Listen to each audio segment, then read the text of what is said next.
башталды окшойт да. Саламатсыздарбы, урматтуу замандаштар.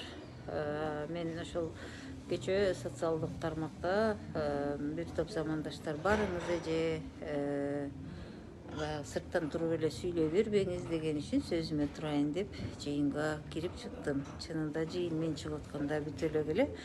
Биринчиден ден соолугума байланыштуу чыкканга туура келди. Экинчиден президент Садыр Жапаров чыгып кетти окшойт деп кожомолдодум. Себеби планшетин көтөрүп кетишти. Ошондой мен чыга берсем болсо керек дедим. Эми үчүн өтө узакка болду. Мен дагы ошо түз эфир болуп атканда эми узакка эле түшүндүрүп берейин. Саат 10го деген жыйын 11:30 башталды. Эми кыргызча башталды. Буга баарыбыз эле күнөөлүү болдук окшойт. Экинчиден жыйын өтө мына азыркыга чейин чоюлду. Бирок ага себеп мен аябай таң калдым да. Мамлекет башында отурган ушу саясатчылар ушундай ойду тоону чаргытып сүйлөсө, анда мен кол алдында кызматкерлер тууралуу бир нерсе дей элбейм. Себеби жыйында ток көтөр чек арага тийиштүү маселе деген менен ошол геосаясатка дагы кирип чыгып кетип атышты. Баягы жыйынга тиешеси жок сөздөр деле айтылып атты. Менин аябай таң калганым ошол Садыр Жапаров менен Камчыбек Ташиев экөө капа болбосо болот. Буларга оппозициянын түк кереги жок экен. Душмандын деле кереги жок экен. Анткени ошол өздөрү баары жогун батек байпагына чейин айта беришет экен. Айтканда дагы мындай да мамлекет башчысычылыгына, анан ушундай жооптуу кызматка, улуттук коопсуздук кызматына келгенде адам ошо чекчеге даярданып келет деген ойдомун да мен жеке. Ток көтөрүн айт, акпы ак, көкпү көк. Анан кийин ошо тышка барып Имамали менен эмне деп сүйлөндү, анан мындай тигиндей ушу майданын эмне зарылчылыгы бар эле. Баш жагында ошол 1 сааттан ашыгыраак Кыдыршаевич менен президент түшүндүрүп беришти. Ал жагында кеп жок, карта менен маңыздуу мындай айтып берди, даярданыптыр. Бул тарабында кеп болгон жок. Бирок эмоция дегенди айрыкча мамлекет башындагы адамдагы улуттук коопсуздук кызматынын жетекчиси кармай билиш керек. Таптак эле ушинтип айтты. Ташиев Бекназаровго ыза болуп калган окшойт. Аны кайра эскерди дагы. Ага келген ошол керек болсо мен камап салам дегенге чейин барып атат да.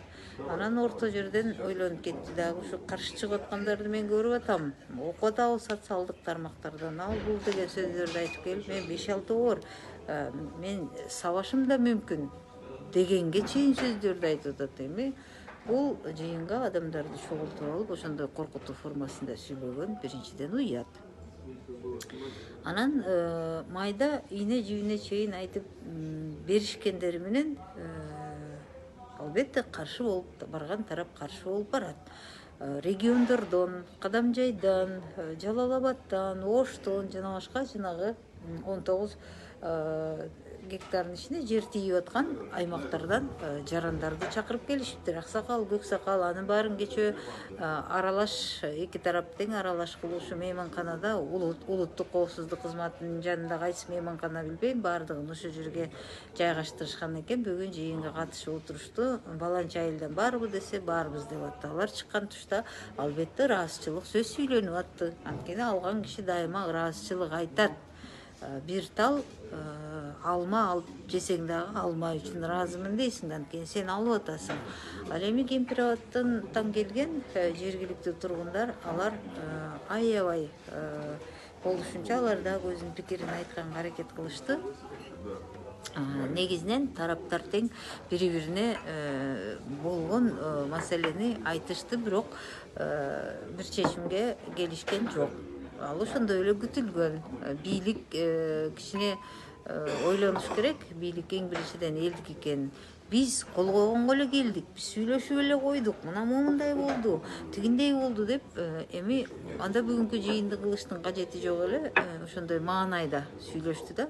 Анан эң эле таң калтырганы, чынымды айтайын, мен Шавкат Мирзиёевдин делегациясынан эле адамдар келгендей карап отурдум. мамлекет жетекчисинде биздин саясатчыларда, депутаттарда, биздин жарандарда дагы биздики, меники деген түшүнүк жашаш керек. Айрыкча бүгүнкүдөй манакей бир эле славян улутундагы орустар менен украиндар кандай бири-бири менен жер талашып урушуп атат. Мындай маанайда биздики деп айтылыш керек. Жок, ошол жыйын бүткүчө 60 жолу алар айтып атпайбы, алар деп атпайбы? Алардын картасында биз берип аткан жердин баары эле анын картасында бар экен, мурун болуп келген экен деген сөздөрдү угуп атып, мен үрөйүм ушту. Бизде меники, биздин кызыкчылык, Кыргызстандын кызыкчылыгы деген маанай болуш керек эле да. Көп нерселерди айтылды. Ошол 19,5 гектарды Кемпирабадты берип аткан үчүн ушуну алып атабыз деген. Анан Камчыбек Ташиев оозунан бир жаңылып алды, киши деле айтат, ушул Сармогол деген ушул Габа сайдын этегинде бир сууну, ал эми кичинекей эле агым суу окшойт. Муну ушуну өзбектер менен талашып атып араң алдык дейт. Кыскасын айтканда, килейген плотинаны биз жөн эле берип коюп атабыз. Өзбектер болсо ушул кенедей сууну кыйылып атып араң бериптир. Анан келип ошол чек ара боюнча мен угуп отуруп ошондой чечимге келдим. Булар каршылык кыласыңарбы, социалдык тармактарда чурулдап атасыңарбы, бизге эч нерсе өтпөйт деген маанайда турат экен да. Анан бир эле кубандырганы, жогорку кеңеш эгер карап өткөрбөй койсо да калат да деген сөз президенттин оозунан чыкты. Демек, эгер жогорку кеңештин депутаттары жарандык позициясында так туруп, ошол маселени өткөрбөй койсо, демек Кемпирабадты сактап калууга азырынча мүмкүнчүлүк бар экен. Ошондой эле жыйында көп өтө көп нерселер айтылды. Мен башында айтып өткөндөй, жыйынга түк, чек арага тиешеси бар, тиешеси жок, ышы кылып болгон нерсенин баары айтып атпаймынбы? Экөөнө душмандын да, оппозициянын деле кереги жок экен. Болгонун жалаяктай жайып ошол сүйлөп отура беришет экен. Ушул президент өзү тиги Алмакан апам айтты дегендей көчө ушакка салбаш керек деген менен эки достун сүйлөө манерасы Алмакан апанын сүйлөгөнүндөй эле экен. Мына жыйындагылар деле калпайтып турбайт. Мен аябай нааразы болуп калдым. Бул эмнеси деп. Анан Кемпирабад боюнча өтө көп маалыматтар айтылды. Эми анын баарын ошончо кылып алып мен майда чүйдөсүнө чейин айта бергенге да болбойт. Себеби жыйында ушу айтылбай, жыйында мындай эл укпай калган, мындай деген маалымат деле айтылган жок. Жанагы 19 гектардын айланасында Кемпирабад эмне үчүн кетип атат? Анан кийин жергиликтүү тургундар болушунча өздөрүнүн баягы жүйөлөрүн келтиришти, бирок ошентсе деле айланып тегерен жок деп ушул өзбек тараптын пикирин, ошолордун позициясын алып сүйлөгөнү мамлекет башчыныкы дагы, улуттук коопсуздук кызматынын жетекчисиники дагы өтө өкүнүчтүү болду. Жеке мен ошону карап отуруп абдан баягы нааразы болуп калдым да.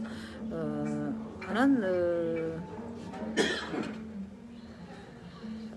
дагы айта тургандардан, эгерде жазуу түрүндө болсо мен кийинчерээк кошумчалармын. Чынын айтканда кичине чарчай түштүк да, баягы эл күтүп аткан үчүн азырынча ушу маалыматтарды айтып коеюн дедим. Жакшы туруңуздар. Чарчап калдым чын эле.